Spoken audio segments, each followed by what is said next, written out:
to find ideas that become solutions to the world's most pressing concerns.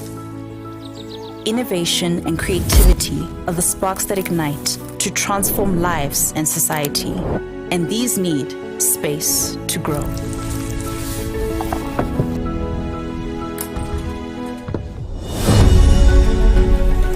We are home to these creative and innovative sparks. Our work goes beyond the disciplines, across our 9 faculties, 7 campuses, and being one of Africa's top business schools. As an African global university, we stand proudly among the world's top universities. We remain at the forefront of universal discoveries and provide authentically African solutions to the world's greatest challenges and opportunities. We are pioneers in our fields, from the humanities to cutting-edge technologies, continually seeking ways to improve the world around us. Our hybrid learning systems provide quality education that enables graduates to become adaptable game changers. We have molded nearly 500,000 alumni who have made their mark locally and internationally, and we continue to inspire and equip our students to uphold our firmly rooted culture of excellence.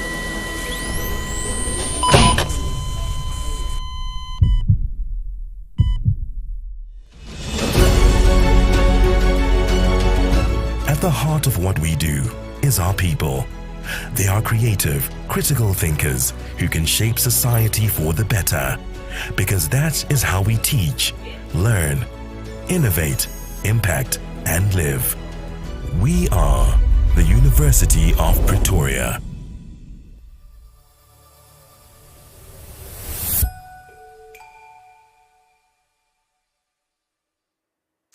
Esteemed guests, colleagues, alumni associates, and viewers everywhere, a very good evening to you, and welcome to tonight's installment of the LeadUP Alumni Thought Leadership Conversations series. I am Sebenzile Nkambule. I'm a broadcast journalist and a communications practitioner, and I have the pleasure of moderating this evening's discussion. Tonight's conversation's topic is South Africa at 30, what we've learned and what must happen next. Some of the topics we will speak about this evening include South Africa's institutions and systems of governance, 30 years into democracy, the shortcomings and challenges we've experienced in the first 30 years, how our youth are experiencing our democracy, and how that might shape their contribution to this country, and how sport has helped build bridges among South Africans. And the biggest question this evening is where to from here? How South Africa should move ahead for the next 30 years into our democratic era. Of course, this LeadUP conversation is brought to you by the University of Pretoria's Alumni Relations Office, which gathers thought-leading alumni and friends of the University of Pretoria to discuss topical issues affecting South Africa, Africa, as well as the rest of the world. As a UP alumni myself, I'm especially pleased to hear that among our panelists this evening, we have 3 who are UP alumni and 3 who are UP staff members. So without any further ado, let me introduce you to our panelists this evening. We'll start on my far right. Mr. David Kabwa is a 3-time UP graduate who's currently doing his 4th degree, a PhD in international relations at Tux, and he's also a former UP SRC president. We're joined online by Professor Themba Masego, who is, in fact, recently appointed, so congratulations to you, Professor, as the head of the Wits School of Governance. Professor Masego is also a board member of the Nelson Mandela Foundation, and we're honored, Prof, to have you join us this evening on the eve of Madiba's birthday. We're also joined by Dr. Stembile Mbete, who is a senior lecturer in UP's Department of Political Sciences, a well-known political analyst, of course. You may see her across various television stations in the country, and is a UP PhD graduate. We're also joined online by Professor Sheena O'Connell, who is an African Studies scholar in UP's School of the Arts and a writer and film director who tackles big questions around democracy and freedom.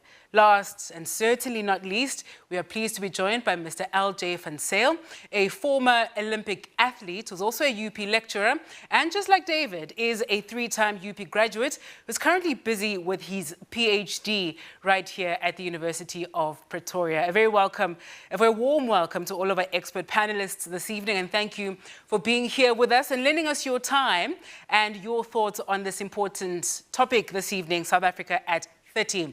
Before we jump in, we ask those of you joining us online to please jump in on the conversation. And when we get to question time, do also use that hashtag LeadUP conversation when posting about the event. Let's jump straight into it. And to kick us off, really, just to set the scene, to set the tone for us, Professor Masego, I'll start with you. Kindly reflect for us on what the significance of South Africa at 30 means for you and the work that you do.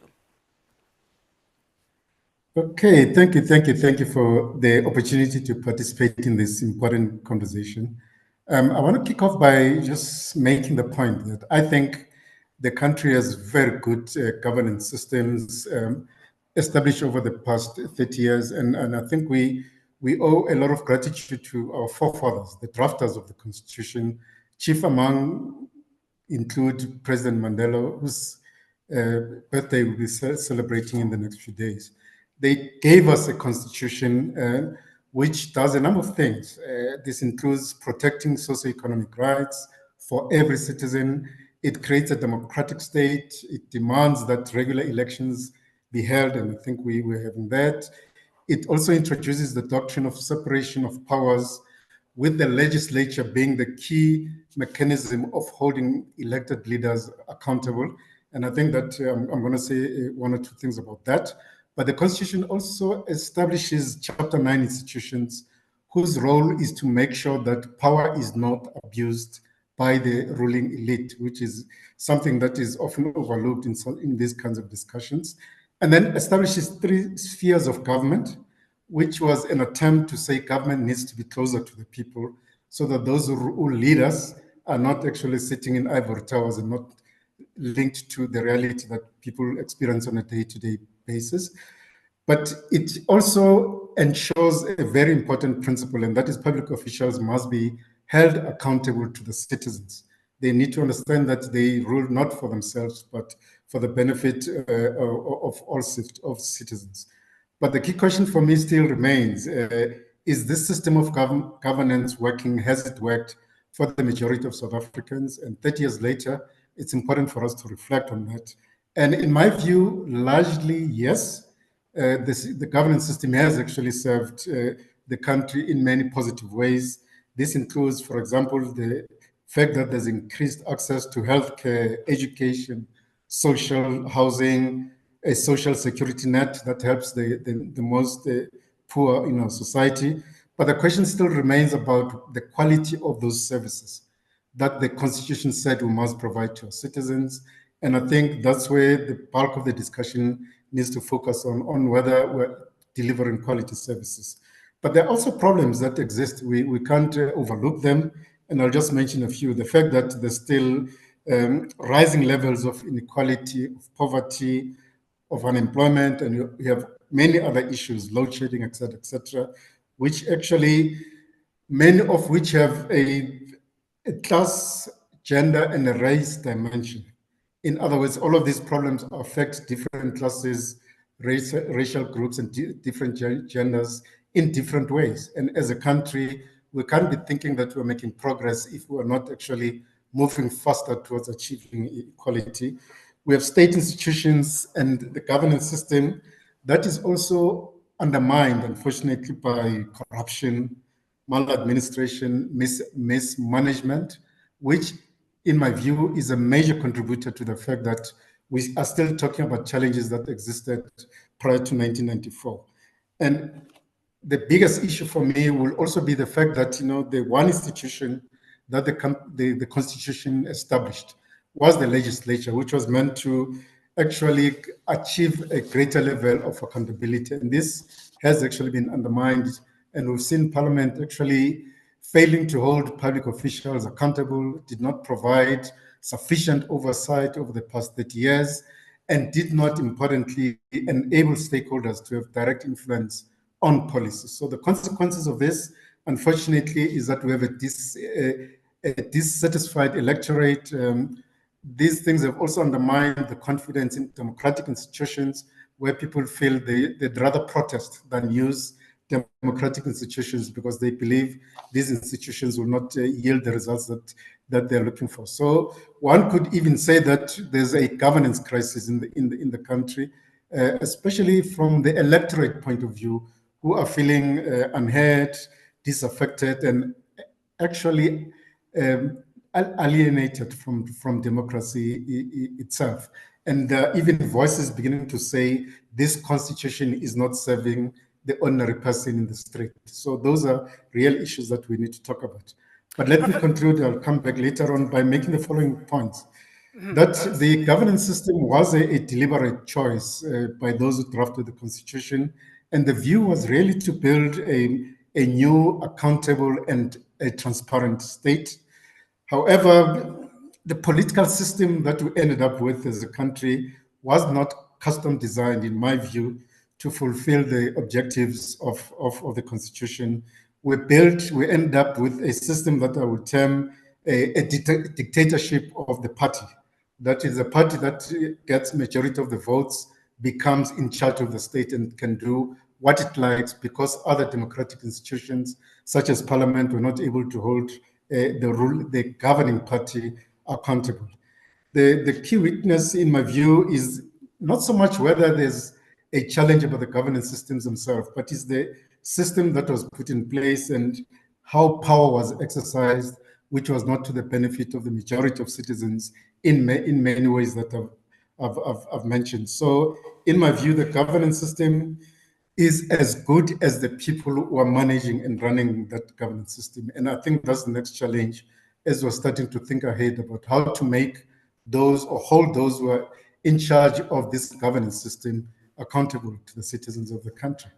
Let me stop there for now as my introduction. Yes, we will come back and ask you to double click on a number of those points that you've touched on. Dr. Mbete, let me come to you. I mean, a mouthful there from Professor Masego, talking about the importance of the legislature. I mean, not even being an impeached judge precludes you from being a lawmaker. We'll get to some of those issues. But back to that opening question of, for you, what are perhaps some of the initial feelings even and thoughts that surface when you think about this important milestone that we've reached as a country, reaching 30 years of democracy? Thanks so much, Sebenzile. I think Prof. Masego has really sketched out really well for us kind of what the intentions were behind the system and kind of how it's been experienced in the last 30 years. I always go back to the founding provisions of the Constitution. Section 1D of the Constitution says that South Africa will be based on universal adult suffrage, national common voters' roll, regular elections, multi-party system of democratic government. But for me, the most important part of it is it says to ensure accountability, responsiveness, and openness. And I think particularly there, the accountability and the responsiveness of the government that is elected by the citizens who are able to vote regularly is really what's been missing, or what hasn't quite been experienced by many South Africans for the last 30 years. And so our constitution itself establishes a participatory democracy. On paper, South Africans not only have the right to vote, but also have the right to contribute to legislative processes, so to lawmaking, to comment on budgetary processes at all three spheres, and to be part of planning processes at municipal level. So on paper, South Africa has the perfect participatory democracy, but what we know is that that isn't how it's experienced. You've seen different state institutions really treat participatory democracy exercises as like tick box exercises. There'll be a public participation in Bizo somewhere, and then that's it. And so you haven't had had opportunities created for meaningful engagement by people with the institutions that are set out and established in the Constitution, and what that means, and for a number of reasons, including the dominance of one party. And what that means is that you've had people then check out of the system, because the government that's in place, government officials, politicians, elected representatives just aren't responsive to the grievances that get raised by people. And so you've had a lot of citizens decide that actually it's more effective to engage in informal ways, like protesting, than it is to engage in a kind of a meaning, through the formal system. So for me, just that inability of our system to really fulfill the promise that's all there is really the experience of the last 30 years. So there's so much that's been done. There's so much that has been achieved. I certainly wouldn't be here without the democracy that we have. I wouldn't have achieved nearly as much as I have been able to in a different time. But unfortunately, I think that the work is nowhere near being done. And my concern is that certainly what we've seen in the last few years is a reversal of so much that was done at the beginning, so that the students that I teach don't necessarily have the same kinds of opportunities that I had the experience of having when I was their age 20 years ago. Yeah, and that's a concern. Thank you, Dr. Mbete. David, let me bring you into the discussion as well.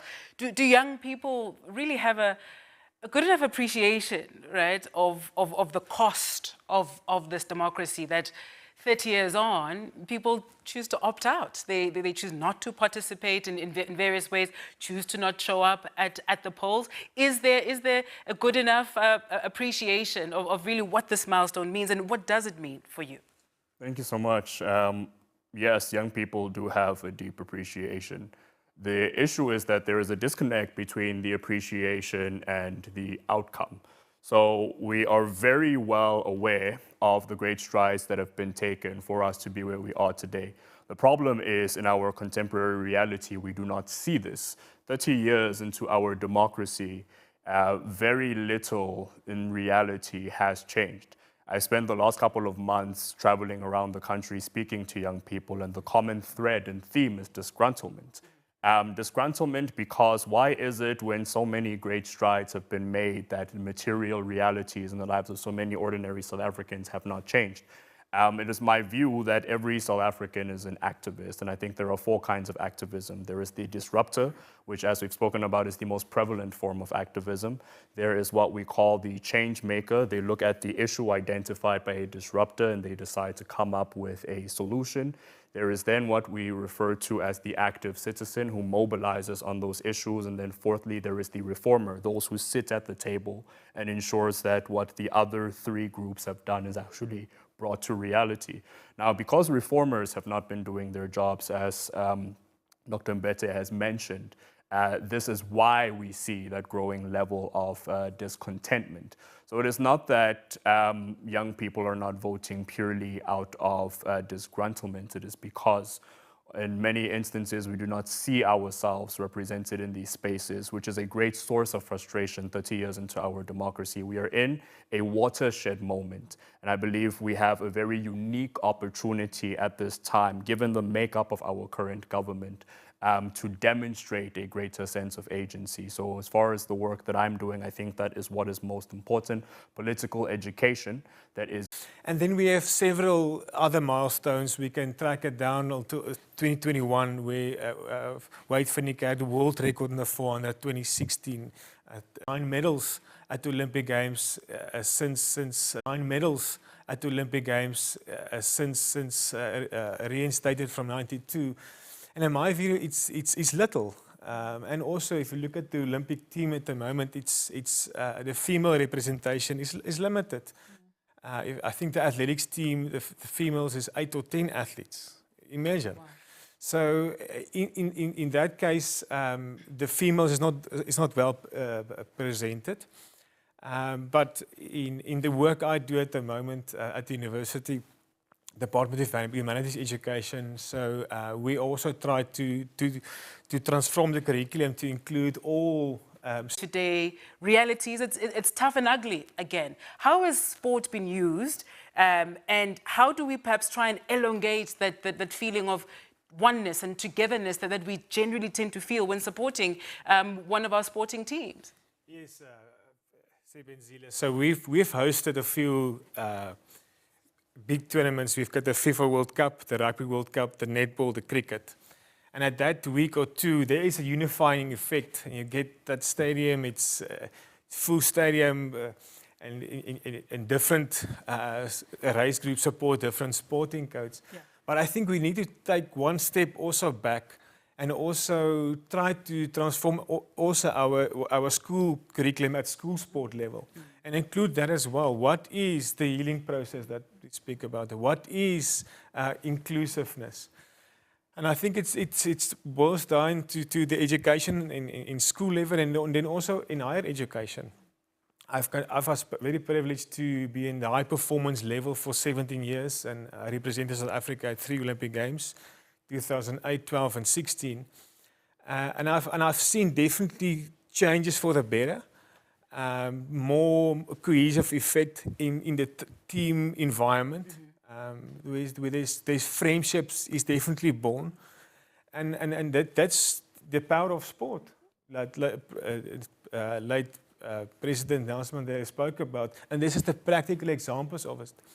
We have also the Olympic Day once a year in June, where our students, they work in communities and start teaching the Olympic the values. And in my opinion, if we can live off the Olympic values, half of our problems and issues is addressed. So this is small changes that I will definitely recommend. Thank you for that. Professor Sheena O'Connell, we have you back now. Let's get your own reflections on what this milestone actually means. And perhaps if you could speak in particular to the point around, you know, dreams of unity and freedom do remain elusive for many in this country as well. In the work that you do, you address big topics of justice, of democracy. You speak to issues of place and belonging. Unpack that for us a bit in the context of reflecting on this milestone of South Africa at 30. Thank you very much for having me. And well, we've been having our own little party off camera whilst we've tried to reconnect. And I think it's with a weariness and a sadness and a healthy dose of anger that I reflect on the last 30 years. Because during the last 30 years, on our collective watch, we had 34 miners massacred in Marikana.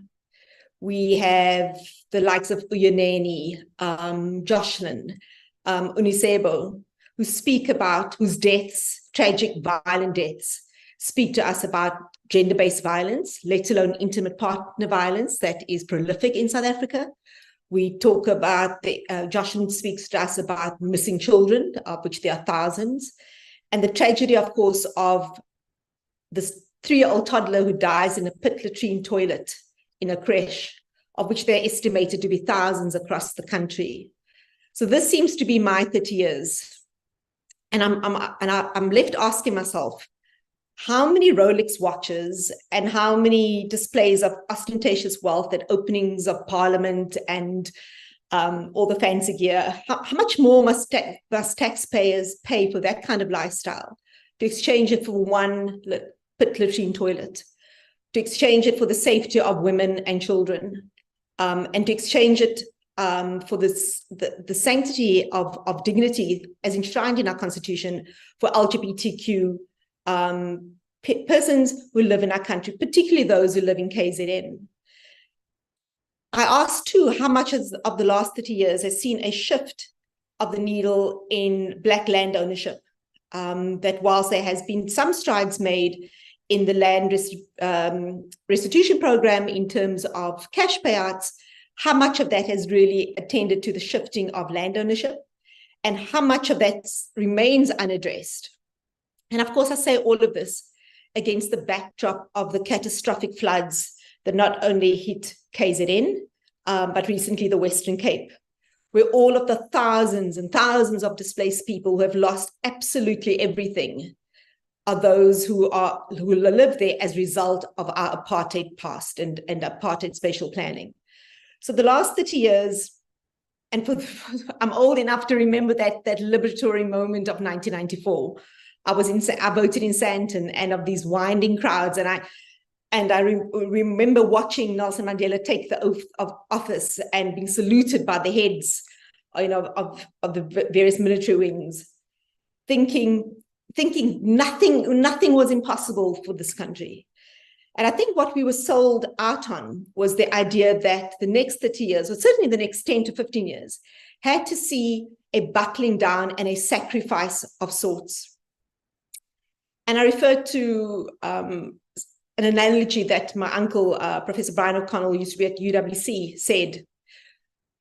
South Africa is equivalent, that moment during apartheid, South Africa was the equivalent of a family who had 3 children. They could afford to buy each child a pair of Nike trainers.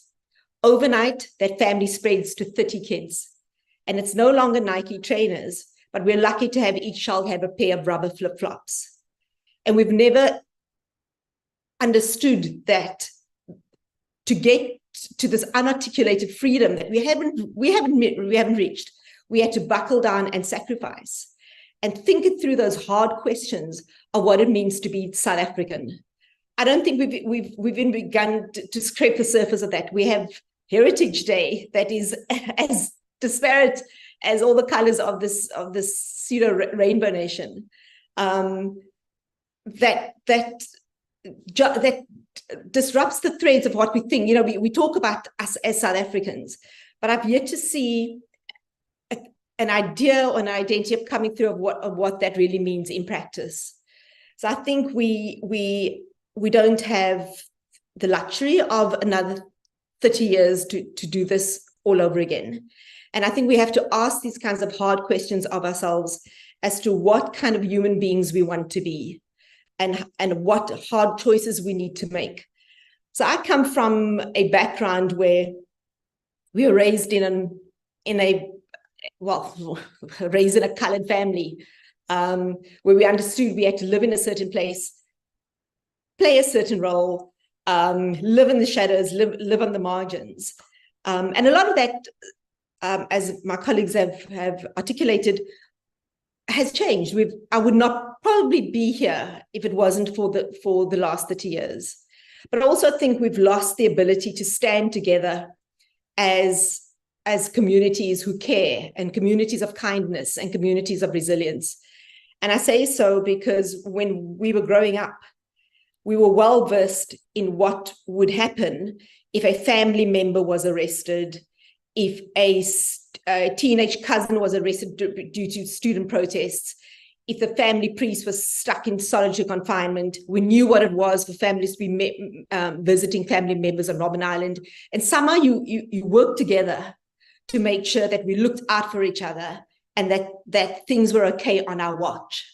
So I don't understand why we haven't, well, in part I do, because the 1994 moment comes, and of course we've got to, ostensibly there's no need for these community bonds. There's no longer need for street committees and church committees and these structures that hold vulnerable communities together. Those kind of things all disappeared. A large part, in fact, to forced removals, but also 1994 came, and now we were liberated. We were able to vote whilst, and I don't think we've had that opportunity to hold ourselves accountable and to govern ourselves in a way that holds the governing parties to account, but also those of us as members of a South African society who are invested in staying here.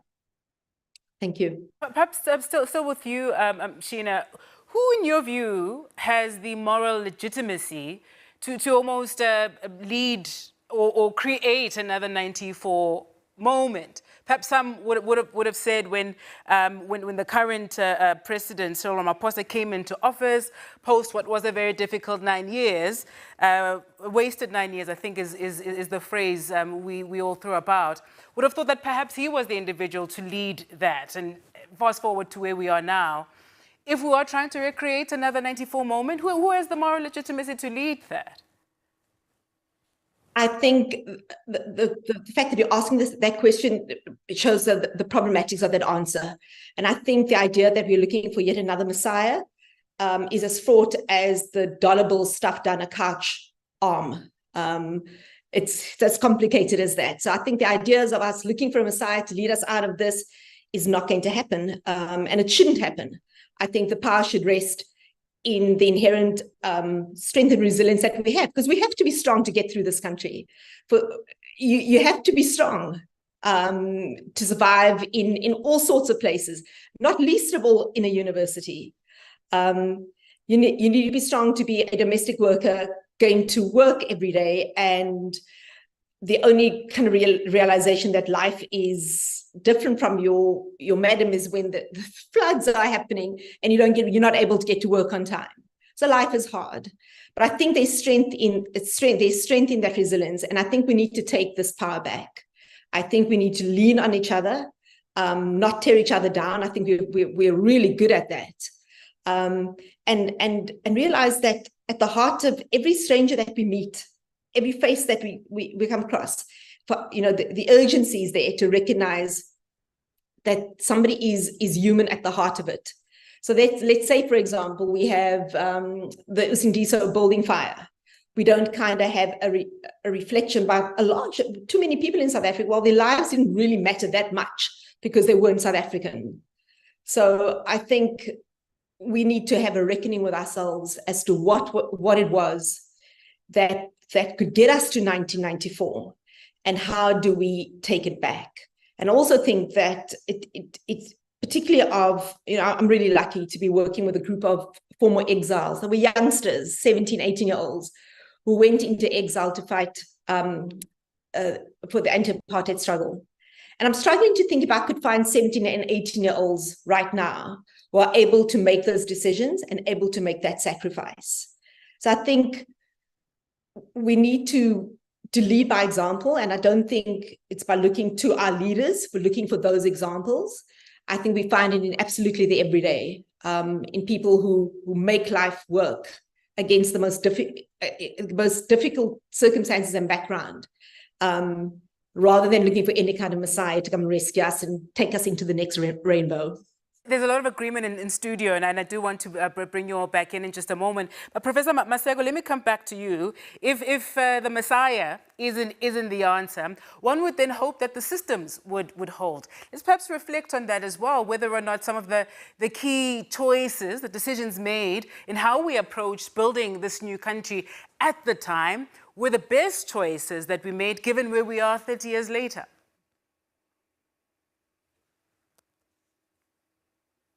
You've muted yourself, Professor. I agree with the idea that we should not look for another Mandela to come up. But what we need is actually systems that need to be put in place that will produce a generation of leaders in all spheres of the country. That is in business, in civil society, but also in political parties. Because part of the problem is, in my view, is just citizens, skilled, talented people are disengaging from public life, largely because the public sphere is discredited. Anybody involved in politics, government is seen as corrupt, and so the most talented people, some sitting in the podium there, are beginning to see politics as something not to get involved in. But there are other ways of participating where individuals can actually, in the form of civil society structures in communities, to get involved. But for me, the most important thing that we need to do is to identify institutions and build capacity around those institutions that will ensure our future, that will ensure greater levels of accountability. Because fortunately, the recent elections, and it's important for us to also mention that, in fact, it's forcing the state in a way, or the country in a way, to begin to have a diversity of ideas go into government instead of the same old ideas coming from one single, very large party that was dominant over the past couple of years. So with the emergence of new ideas, new energy, and I think that we're seeing some generational mix, not enough, but we're seeing a new change. Those fresh new ideas need to be fed into the system so that we can begin to build institutions. But we also need to do something to to change the political institutions, not government institutions, political parties themselves, because they're the ones who are actually presenting people who end up running these institutions that we think can strengthen our democracy. So if political parties are not putting enough effort and energy in producing good leaders who can then be presented to run municipalities, provinces, departments, state-owned institutions, then we run into real serious problems. So issue of capacity building of these political parties, in my view, is also absolutely vital. But again, citizens, human beings, everybody in the country need to begin to see themselves as participants, as players who can actually make the change. We must stop believing that change is going to come from some individual or from some party. We as citizens must become the change. And I think once we do that, we'll be making tremendous progress as a country. Dr. Mbete, on the point about at least the shift that we saw from the recent elections as well, we look at the configuration, for example, of the Gauteng provincial government, what we're seeing at national level. You may have those who are welcoming that there are newer voices now who are in positions of leadership. Then you look at what happened in KZN, there'll be people who feel, in fact, who gave 40-odd% of their support to the MK party, but have no representation in that provincial leadership. That's a bunch of people who may feel as though, yes, we went out, we made a different choice, but somehow the system still managed to silence us in some way because we're not being represented in that way. Is it possible to find some sort of a balance, if you will? Well, I think that we must be careful in the way that, I think what this election, the most exciting thing about this election for me as somebody that teaches political science is that you suddenly had lots of people interested in politics and in all the institutions. So one of the things around our system is that we have a parliamentary system. We don't have a presidential system. We don't have a system of executive authority. Yeah. We have a system of legislative authority. So everyone who has elected people who have ended up in a provincial legislature or in the National Assembly has representation. And the executive that then is that comes to the president and then the cabinet, and in the province the premier and the provincial and the members of their executive council come from those legislatures. So the people of KZN who voted for the MK are being represented by the MK in the provincial legislature, and that's really important because there's a lot of important work about running that province that happens in the provincial legislature. Of course, they don't have a direct representation in the coalition government that is then running KZN, but their representatives within the provincial legislature are going to be hugely important in holding that coalition government accountable, in ensuring that delivery happens in the way that they want it to. So I think that, part of what we've seen with this election is a normalizing of our system. We have a proportional representation system of elections. PR systems all over the world lead to no single party having a majority of over 50%, and so different parties having to govern with each other in some kind of coalition. And that we have not had that at national level and in most provinces, we've had it in some provinces, but that we haven't had it at national level since 1994 is the exception rather than the rule. So what you've had in this election is that our electoral system creating the results that we expected that it was going to lead to. And our constitution is in very many ways written for and designed for power sharing, that parties are supposed to work with each other, so that even the parties that are in the executive in KZN can't govern in exclusion completely of those parties that aren't in the executive because they need those parties in order to make certain decisions. And so I think that what this is an opportunity for is to really think of our system in the kind of collaborative power sharing way that it was supposed to be. But secondly, and this is to both Sheena's point and to Prof. Masego's point around needing to recenter the focus of our politics from just the politicians to actually the residents and the citizens of South Africa. Yeah. And what's the power that we have in community? Because, you know, this election had the lowest voter turnout of any national election, 58%, down from 66%. And a huge driver of that was young people checking out of the system. In 2014, 58% of 18 to 29-year-olds were registered to vote. That went down to 49% in 2019. It went down to 38% in 2024. So basically, if the legitimacy of your system is participation in it, then if you've got fewer and fewer people participating, then it really affects the legitimacy of your democratic system. And the last thing I want to end on is that I think that to the point that Prof. Masego made around political parties. You know, I read the founding provisions of the Constitution earlier, and it says that South Africa is a multi-party system. And our Constitution has put in place all sorts of robust systems, but it's completely silent, other than it being a multi-party system, on political parties. So our political parties are treated in law as private organizations. Yes. We know more about JSE-listed companies than political parties. And yet those are the places where we get our leadership. So I think that that's going to be something that we do need to interrogate, and to get community interests, to get young people's interests into formal politics in a much more deliberate way in order to achieve the kind of changes that we want to see in the next 30 years. Mm-hmm. David, for people, not only young people, I mean, there are many people who are, well, with their, late 40s, close to their 50s, never voted a day in their lives because they don't believe in this democratic project. For those who would have hoped that this particular election will really bring about radical change, are left perhaps a little disappointed, because it does feel a bit as though it's business as usual with just a few new faces and a new configuration, if you will, of how government is set up. For those who are wanting some sort of a radical transformation, where will they find it? I really appreciate that question, because it comes back to the earlier conversation we had about agency. What is very important at this time is really the notion of political education. As Dr. Mbete was saying, in my conversations with young people all across the country, one thing that came across very, very clearly is that we do not know the mechanisms that are available to us in order to make the meaningful contributions we want to make. For example, on election day, I had over 200 young people personally message me saying, I got to my voting station and I'm being chased away and I do not know why.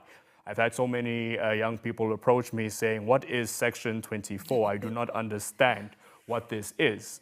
And besides political education, there is also the need to understand the parliamentary system in and of itself. I've had so many young people who say, well, we elected leaders and we don't know what happened to them. And I would ask, okay, well, do we take the time to actually go and find out what is readily available in terms of the information? One thing I would consistently do is organize for young people to sit in various portfolio committee sittings. And what I would find is when those young people would go back into communities, the narrative had completely changed, because that narrative was now driven by an understanding. So when we speak about radical change, oftentimes the notion of radicalism is associated with the notion of dismantling, of systemic change, but also systemic breaks. However, we are actually operating within a system that does allow for us to be radical. We do not need to constantly be breaking down walls and reinventing the wheels. We simply need to take our seat, bring it to the table, and make sure that we are represented. And represented is not only having seats in Parliament, it is, as Prof was mentioning, ensuring we find ourselves in civil society, in non-governmental organizations, but also making sure that our community-based work is effective, it is alive, it is relevant, but more than anything, it is active, because that's where we will really start to see agency. So I invite the notion of radical thought, because we cannot continue with business as usual. The problem is we recognize that, okay, well, it's not business as usual, or maybe it is business as usual, and then we keep quiet and we don't really do anything besides pointing out that there is a problem. And I very much encourage young people to get active with our disgruntlement. There was an old saying that if you're upset, vote. But more than that, if you're upset, do something. And I believe we have the power to do something. As you're speaking, David, I'm thinking about the young people of Kenya right now. A couple of years ago, we used to make reference a lot to the Arab Spring. Do you think that South Africa needs its own Kenya moment? Because for those who are saying, well, voting hasn't really done anything, do we need to perhaps look at what's happening there? I think so long as what happens is really aligned with what we see in our constitution. And what I mean by that is, you mentioned the conversation about an impeached judge. And when reading through those reports, the term that was thrown around quite a bit was constitutional delinquent. And I think it is a term that really we have not really paid enough attention to. I think we do need to upset the system in order to create change. Now, the change that we are going to create must be a change that does not operate in isolation. Now, you can imagine after instances such as the Arab Springs, as I mentioned before, after a disruptor has pointed out an issue, reformers must sit at the table. So the level of thinking and planning that goes into pushing for what is essentially a paradigm shift must be driven by the understanding that it cannot operate in silos. So long as it's constitutional, I think we should go for it. We have the agency, plus it is a constitutionally protected activity. Let's shift gears now and look at what next, right? What does the future look like? And let me remind our online audience, we'll be taking your questions in just a few minutes. But LJ, everything rests and falls on leadership, right? And even I think in this conversation we're having now, when we think leaders, we think politicians, we think politics. We don't think about VCs of institutions of higher education. We don't think about captains of teams, principals of schools, and so on. Therein perhaps might also be what is a big part of the problem here is that we think leadership is limited to certain spheres, to certain people, and not society broadly. What will the role of leadership be, and across all of society, for the next 30 years? See, Benzile, you're 100% right. It all falls in relies now on strong leadership. But recently, I've read all the statements from the new appointment minister, Gayton McKenzie, and he also said in one of his first remarks was he's going to run a marathon. Yes. So he's going to lead by example. He also touched on the physical education will be a standalone module besides life orientation. And it's small steps. And okay, that's top management. Strong vision, clear vision, transparent. As I speak from a high performance athlete's point of view, I don't want to hear about super fans spending millions yes. in sporting events. While somebody also mentioned and Rolex watches, as Professor and mentioned, and business class tickets. We want to see community engagement opportunities. Yeah. We want to see leaderships in the local municipalities. Let me tell you this story. I'm involved in Dreamfield's a sports project for the athletic side. And last year, we did a clinic for coaches. It's staff members of teachers. And some of the teachers about 30, 35 years old. There was then Bushbuck Ridge, close to the Kruger. And some of one of the events was hurdles. And I took videos of some of the teachers who did this 3-step hurdle. It's like rhythm, it's basics. And I must say, and I asked the teachers, have you ran ever hurdles in your life? She said, no. So that's an athlete 10 years ago. She's possibly too old now, but this is the time of gems that we need to identify in high school level and take them all the way through, put them in a system, through the proper leadership and then we will have not a small representation of especially female athletes. This is what leadership needs. And it's not only the top level, throughout the university system, school level, and we also need more coaches that can coach. And also the talent identification is super important. We've got now a scholar in Kiro Hazelwood that's going for the 100 meters relay to Paris. So somebody spotted him and gave him an opportunity with a coach, and look what happens. We need more stories like that, more narratives, and we need more role models that can also act as leader. And I always say my door is always open to any athlete who need advice or coaching advice, or even at the community engagement level. I'm always open, and my students are also doing. We're going to make a difference. So the way forward, in summary, strong leadership, not only top level, throughout university, provincial, municipalities, and this is how we're going to have the same conversation 30 years ago, and then I told you, then I'm going to tell you this is how we did it. So it's a good thing that Minister McKenzie is running a marathon. Well, it can be, but it's easy to say you're a marathon, but to actually do it, to implement it, and that's also one of the points I would like to end off. It's easier if we have the systems, as we spoke about, but the implementation of it, this is where I'm interested in. A paper means nothing. I want to see the changes. I want to see the opportunities as being created. Absolutely. Sheena, let's come back to you. What role will the preservation of culture, history, and heritage play going forward in South Africa to heal the fractures of the past? I think it's asking a lot of heritage history to do all of that. But I'm going to go back a little bit to your earlier question, thinking about the way forward, and how, and then try and marry this with your question about heritage. I mean, what is it that we've inherited, and what is it that we are going to bequeath when we leave?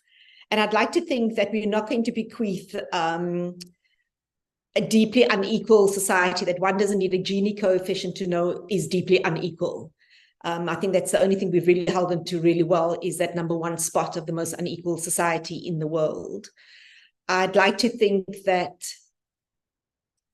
by looking to the past and seeing the incredible contributions made by women, particularly to the anti-apartheid struggle and to our road to democracy, that I cannot see any reason why women are still sitting on the sideline.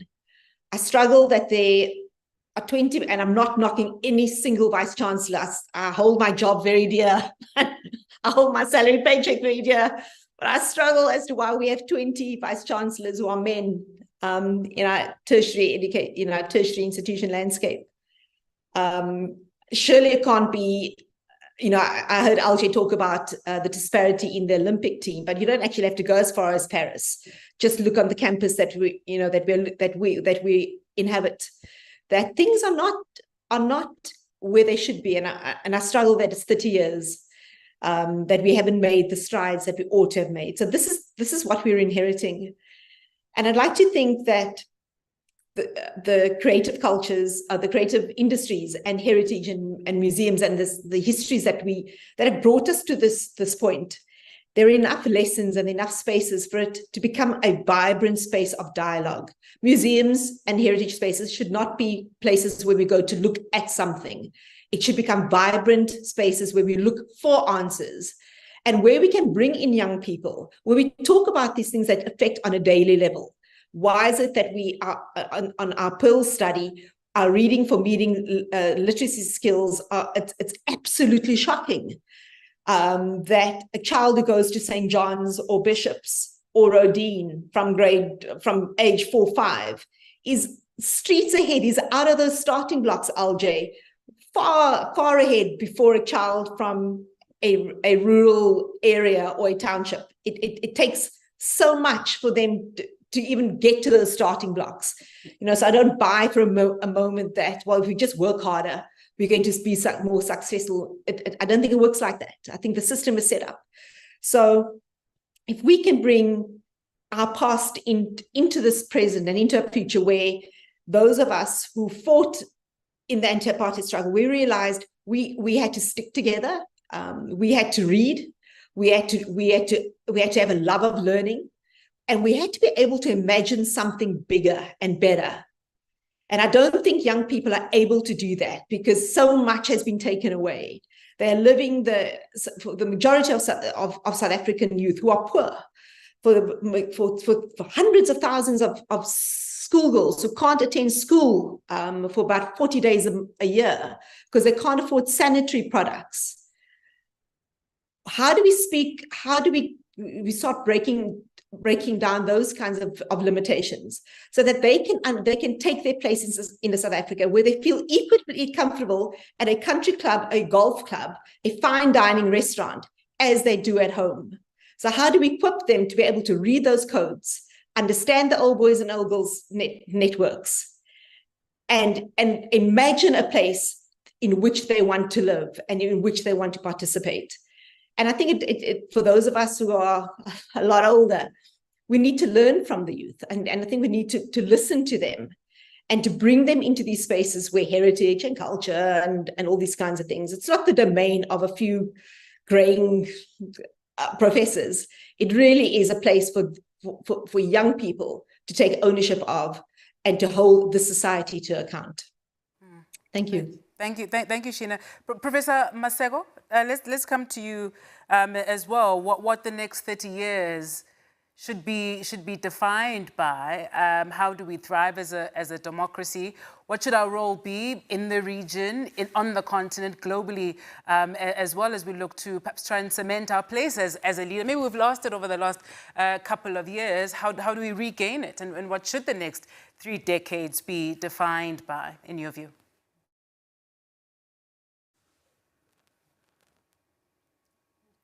Professor, you've muted again. Yeah, it's an age problem. we have to remain optimistic about the future of the country. I think that there's still great things going for us, and there's a lot that we need to do. And the starting point is actually sessions of this nature, conversations that include young people, but also we need to have the decision makers being part of these kinds of conversations so that they get direct feedback. We got to make sure that we take the power back to the hands of citizens, because at this particular point in time, so many things are going wrong in the country, but ordinary citizens are feeling powerless. There's very little that they can do to actually make a difference. So I think that pressing that reset button becomes important.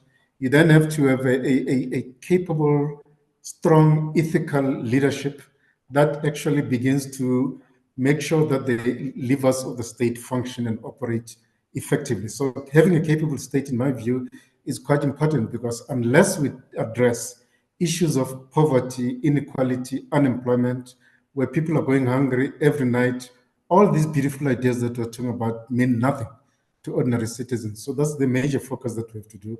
And then obviously building a strong and inclusive economy that benefits everyone, not just the managers and leaders, but every citizen in the country must actually feel they can actually benefit from that. And then becoming what we wanted to be at the beginning of the past 30 years.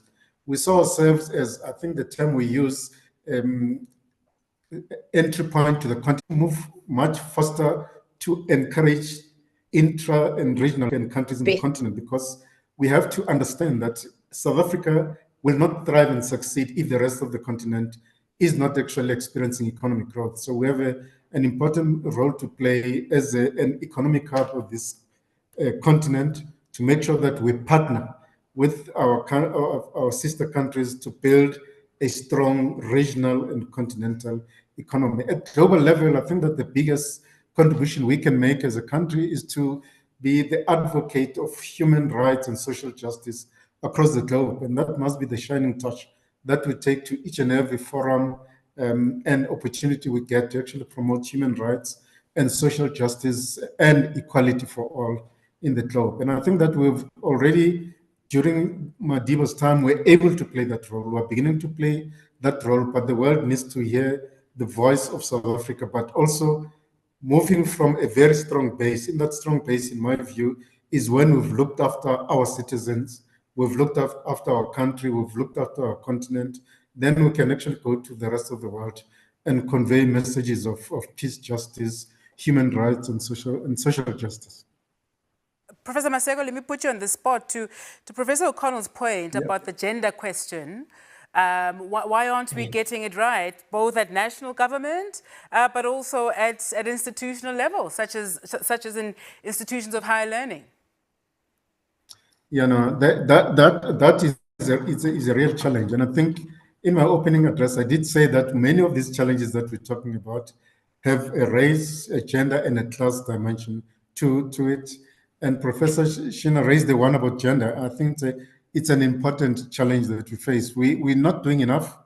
At the political level, if one may use that example, we're seeing more and more women being given key positions at the political level as ministers. We see more women being appointed in other senior positions. But when you go to the private sector, you don't see the same trend. And then universities, which are supposed to be the centers of excellence for our country, are themselves not leading by example.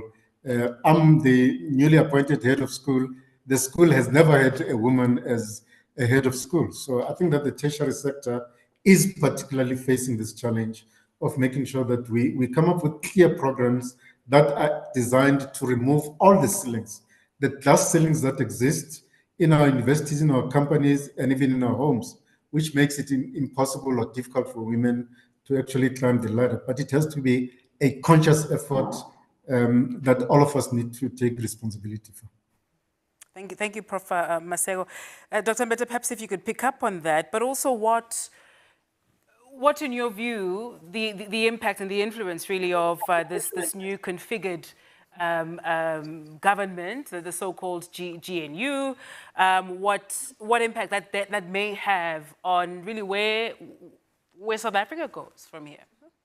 Well, you know, I think, like I said earlier, we're seeing our system's normalized into what it's supposed to lead to, right? So that we've got a system of, you know, a GNU is a kind of coalition government, is a particular type of coalition government, and so that we've got this GNU now at national level and different configurations and across different provinces, I think is our new normal. I don't think we'll ever get to a place, for as long as we have within our constitution the requirement for every election to result in proportional representation, I don't think we'll ever go back to a place where there is one party that gets well over 50% to be able to govern nationally. And so, given that, I've been quite encouraged actually by how much the system's kind of held up. You know, there were all sorts of expectations of violence and people saying, you know, well, you know, the ANC is never going to give away power peacefully, and that didn't materialize.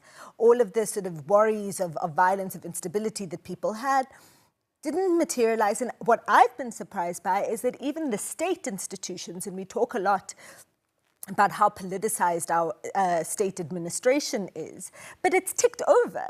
You know, you haven't had, I mean, we've got deep service delivery problems, which Prof. Masego has spoken about, but you haven't seen a kind of collapse of the system or a disruption of the system any more than than the problems that we deal with ordinarily. And so that, I think, is should be an encouragement to all of us 30 years in. I mean, we've spoken a lot around what all the problems are of the 30 years in.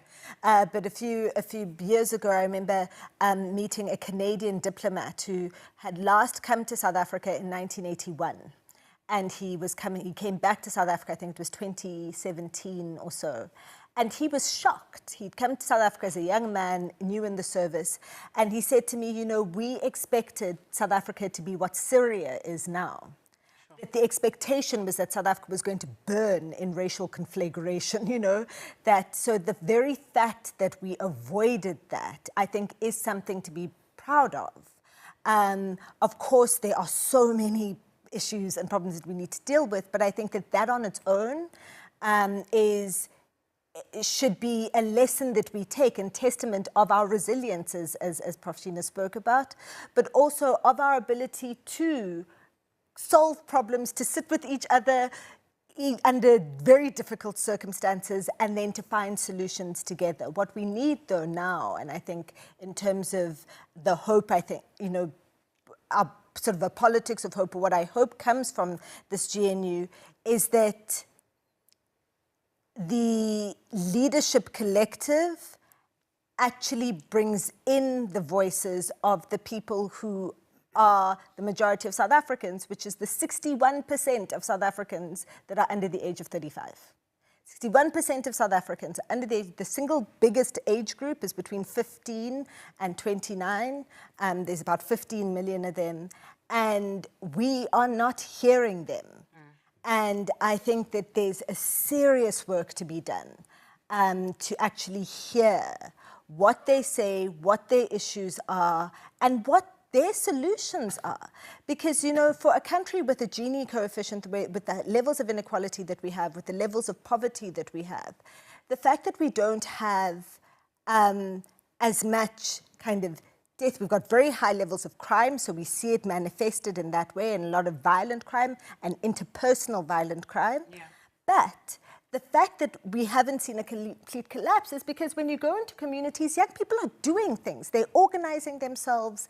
They are organizing, you know, street committees, policing forums, keeping their environment safe, and finding ways to occupy themselves despite the fact that we've got a 60% youth unemployment rate. And so my hope is that now that we're in this new area of governing collaboratively, that we can get our politicians to understand that they don't just need to govern in coalition with each other, but they need to govern in coalition with society, and to actually bring in and to put at the center the people that their decisions affect the most. Yeah. And I think that that's sort of the next step for me for giving meaning to our democracy. And how do we avoid not falling into this idea of a South African exceptionalism? I mean, even our international, colleagues in media, for example, were quite shocked, wondering, like, where's the violence? Where's stuff burning because of the results of the elections? And there wasn't any of that. But we can very quickly get into that space of thinking, oh, we're so special, we're so exceptional.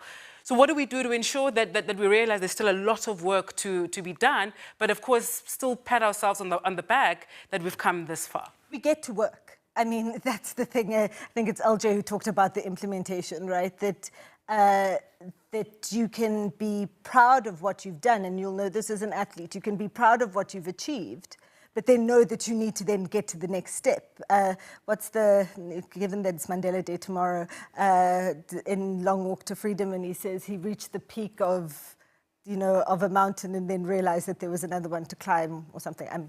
I'm hashing that quote.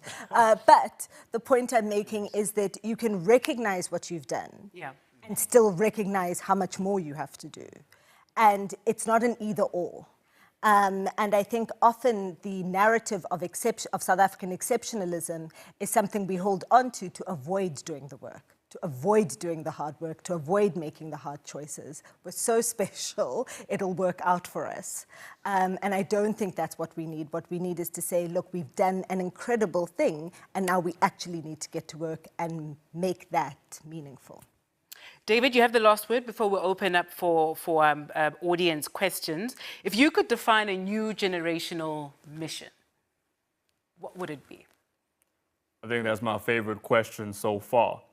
And I have something I want to mention, so I will ask people to pay attention. Now, this is our generational mission. And I'm going to say it, so I'm going to ask that people listen. And I'm going to say it in such a way that it will define a beautiful kind of vision. That is that we have the ability to ensure that we build a safe, prosperous, equal, and united South Africa. And I believe it is possible in one generation. I believe we are that generation in this nation. And I will leave this for your contemplation. When we get to work, as Prophet said, it will allow us joyful jubilation, and it will allow us a great kind of state of pontification. It is something that whether you love it or hate it, you cannot debate it, so you might as well embrace it, because that change is coming and that change is here. And the reason why I emphasize that it is going to happen in one generation is because we need to be intentional about demonstrating that ours is an urgent mission, and it is an urgent vision, but it is a vision that is achievable in one generation. You know, when you do not set a goal for yourself, it becomes very easy, as you mentioned, to avoid establishing some semblance of accountability. Things just fall away. Or at some point in the future, we will get to it. And I find that in many conversations, the notion of young people in the future is often used to justify this. But I like to have a saying that young people are not only the future, we are the present. Therefore, our work is now. Therefore, we are the generation doing it now. And I believe it is very possible once more. So I will emphasize that phrase once again: a safe, prosperous, equal, united South Africa, achievable in one generation. And I believe this is the mission and the vision that will drive us towards achieving the ideals that we had envisioned 30 years ago. And where should people, I suppose it's not really a question of where do they start, but where should they plug in? Because there's a lot of work that's been done already. And maybe people are sitting at home and thinking, well, I'm not quite sure where I can jump in. You know, I pay my taxes and I voted, but what more can I actually do? What would you say to somebody who's asking that question? Where can they plug in where you believe they can make the most impact? I appreciate that. The best place to plug in is where the issues are. Because what you will find is issue driving has the power to convene. If you show up for a community meeting, and I believe many of us have been there, you will find there are several organizations that often come and are represented in these spaces. It will be very easy to plug into the work that is already happening when you start identifying what the problems are. So whatever community you are in, it is as simple as walking out, identifying what the issues are, looking at people who are working on solving those issues. And what you find is you begin to plug into that network, and that network will grow, it will expand, and so will your influence, your learning, your ability, and your contribution going back into society. So begin where the issues are, and that's where the people will come. Dr. Mbeda, while we wait for questions, we'll give it just a few more minutes. I did want to go back to the point that Professor O'Connell raised about the gender question, right? I mean, you were on the numbers in terms of the elections and what was happening and the demographics and so on. And one key area there as well is women not perhaps emerging in ways. I suppose it could have been predicted because you know who the leaders are of the various political parties. What are the trends in that regard, right? Is it becoming worse? And perhaps what does it look like to actually shift the dial on that front? We speak highly of, in fact, she's also a UP alumni, Dr. Naledi Pandor, the work she was able to do in the role that she held.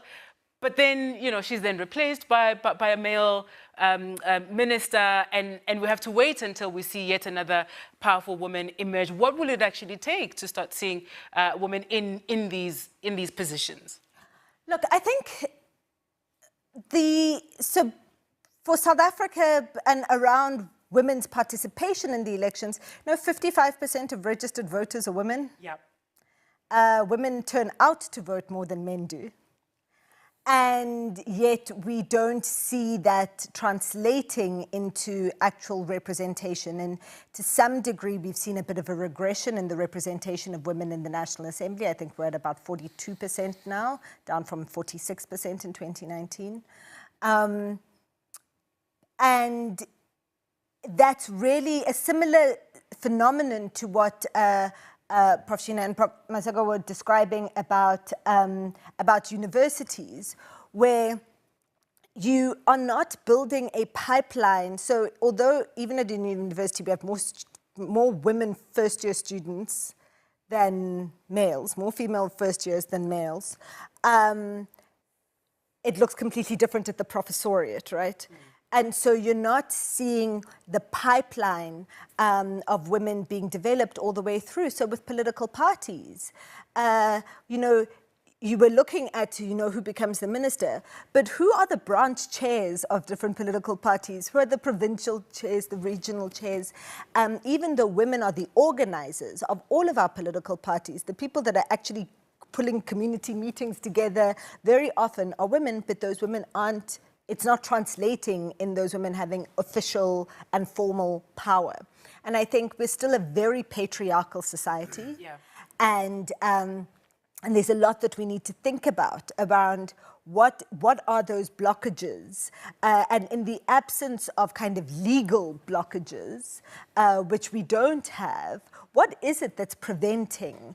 What is it about our culture, about our societies that is preventing women from being able to emerge into spaces of leadership, despite the fact that in the political sense, women participate politically as voters, as party organizers, but we don't see them emerge into those major positions of leadership. I mean, only one major political party in our country has a woman leader. Of the 18 parties that are represented in the National Assembly, only one of them is led by a woman.